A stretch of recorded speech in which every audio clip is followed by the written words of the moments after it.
The earpiece crackles at 5:43 in the morning and the word that comes through is mogul. That's the code name. Not the man, not the politics, not the noise that follows him into every room he's ever walked into. Just mogul. A single word that means the principal is moving and your body needs to be somewhere specific in the next 90 seconds, and everything else, your opinion, your exhaustion, the argument you had with your wife last night about the fourth consecutive missed dinner, goes into a box that you lock and you don't open until the shift is over. This is the discipline, not bravery, not ideology, discipline. The ability to compress everything that is personally true about you into a space small enough that the mission can occupy the rest. You have been building that discipline for 11 years. It has cost you things you're still calculating. If you want to understand what it actually looks like from inside the detail, not the movie version, the real one, this is Channel, and this is how it goes. The United States Secret Service was established in 1865, originally to combat currency counterfeiting, and didn't formally assume presidential protection duties until after the assassination of William McKinley in 1901,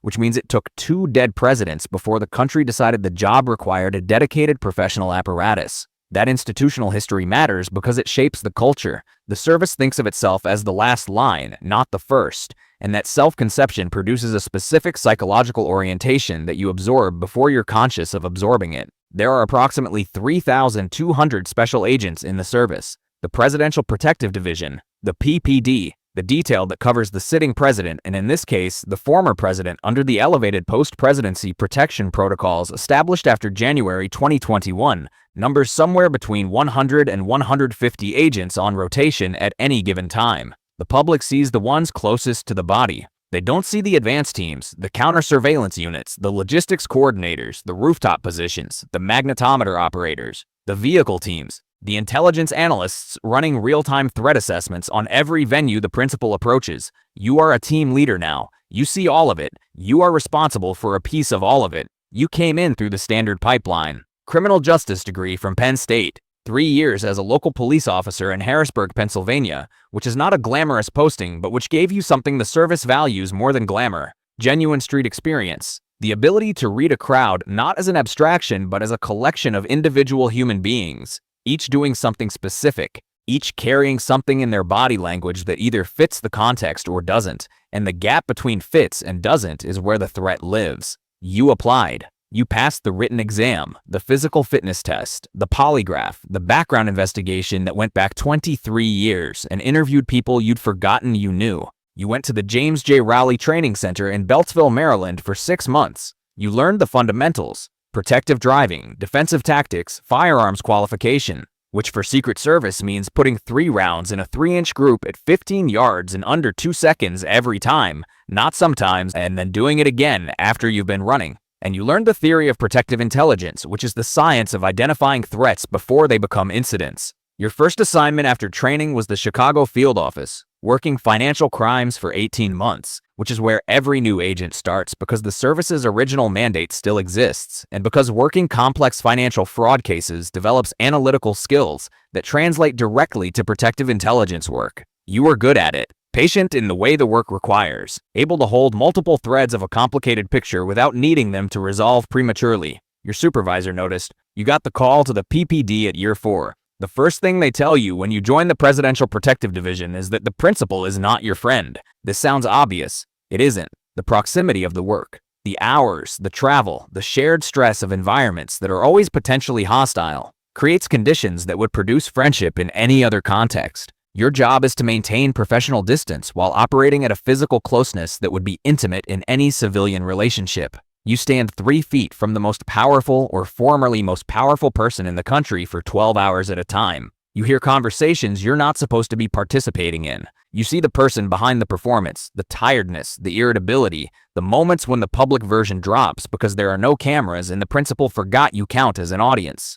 You absorb all of it and you do not react and you do not repeat it, and eventually you stop registering it because registering it would make the job impossible. Mogul is a different protectee than any you've covered before. Not in the threat profile exactly. The threat profile for a former president of his visibility and controversy is serious and real and calculated by the intelligence division using a methodology you've been briefed on and that you trust. The threat level is elevated. You take it seriously. What's different is the environment around him. Every venue is a political event. Every crowd is not a neutral civilian population, but a motivated and specific subset of the American public who have traveled, in some cases thousands of miles, to be in proximity to this man. The emotional intensity in those crowds is unlike anything you encountered covering lower-profile principals. It's not threatening, mostly. It's enormous. Enormous and compressed and directed at the person you're standing 3 feet from. And part of your job is to hold that in your peripheral awareness while also running the standard threat assessment on the same crowd at the same time. It is a lot to hold simultaneously. You hold it. The political noise is the thing that the training didn't fully prepare you for. Not because the service is political, it explicitly isn't. The culture enforces this with a rigor that would seem excessive outside the context and makes complete sense inside it. You do not discuss your personal political views. Not with colleagues, not with family members who might repeat things, not anywhere in a form that could be attributed to you. This is policy, and it is also practical wisdom. An agent whose politics are known is an agent whose judgment can be questioned, and an agent whose judgment can be questioned is a liability to the mission and to the institution. You know agents who voted for this man. You know agents who didn't. You cannot tell which is which from the way they work, which is exactly the point. What the training also didn't prepare you for is the way the principal himself relates to the detail. Most protectees develop a working relationship with their agents that's professional and occasionally warm, without crossing into genuine familiarity. Mogul talks to his agents, not always, but more than most. He'll make a comment in the motorcade, notice something specific about a venue, ask a question that shows he's aware of operational logistics in a way that some principals never are. You've had 3 direct exchanges with him in 8 months. None of them were significant. All of them were human in a way that made the job slightly more complicated than it is with the principal who maintains the distance, because the discipline requires you to separate the person from the protectee, and it's easier to do that when the person cooperates by staying behind glass.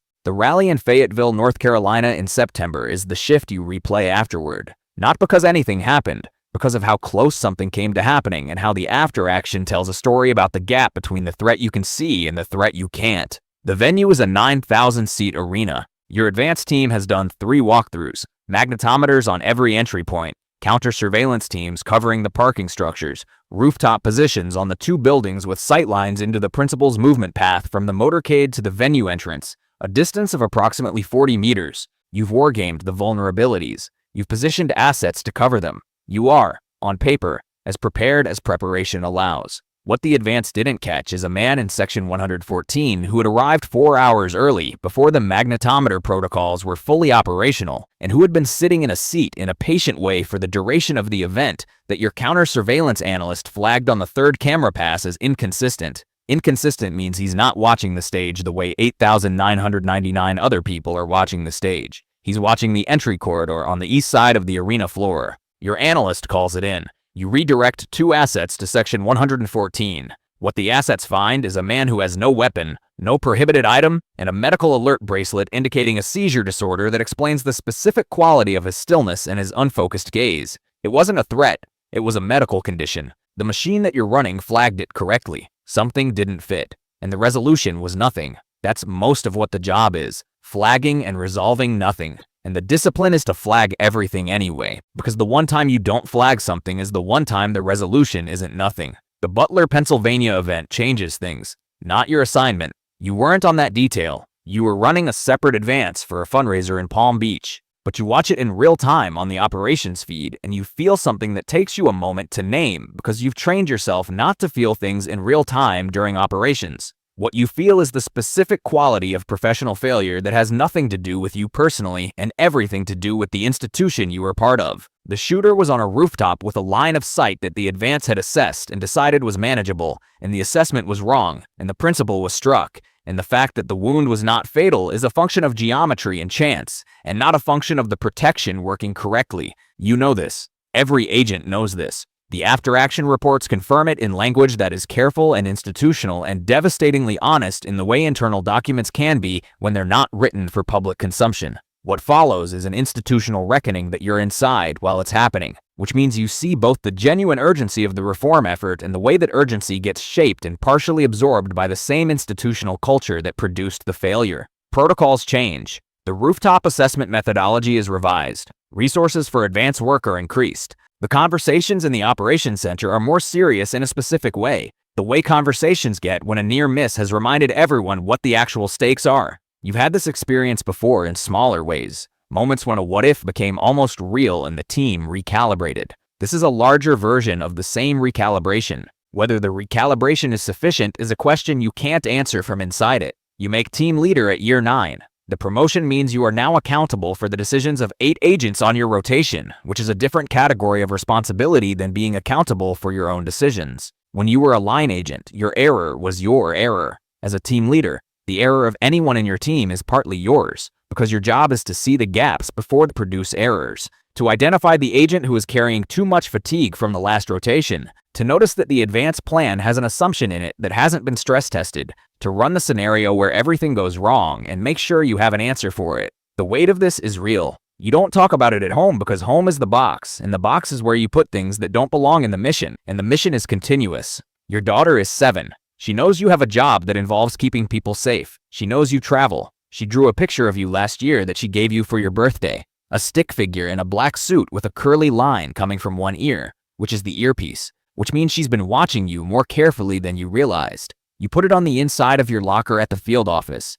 You look at it sometimes between shifts. The job you do keeps a person safe who generates genuine disagreement among people you know, including people in your family. Your brother thinks the principal is dangerous to the country. Your mother thinks he's the only person willing to say what needs to be said. You think neither of them understands what you actually do, which is not protect a political position. It's protect a human life. The human life and the political position are attached to the same body, and you are responsible for the body. That's the entire frame. Everything else is noise. The noise gets louder after Butler. The public debate about Secret Service competence, about politics inside the agency, about whether agents can be trusted to do the job without ideological contamination, follows you into rooms where people don't know what you do and you can't tell them. You sit at a dinner party 6 weeks after the event and someone makes a confident claim about what happened based on something they read that is inaccurate in 3 specific ways, and you say nothing, because saying something opens a door you're not allowed to open, and so you nod and you eat your food and the conversation moves on, and you file this in the same place you file everything that doesn't belong in the mission.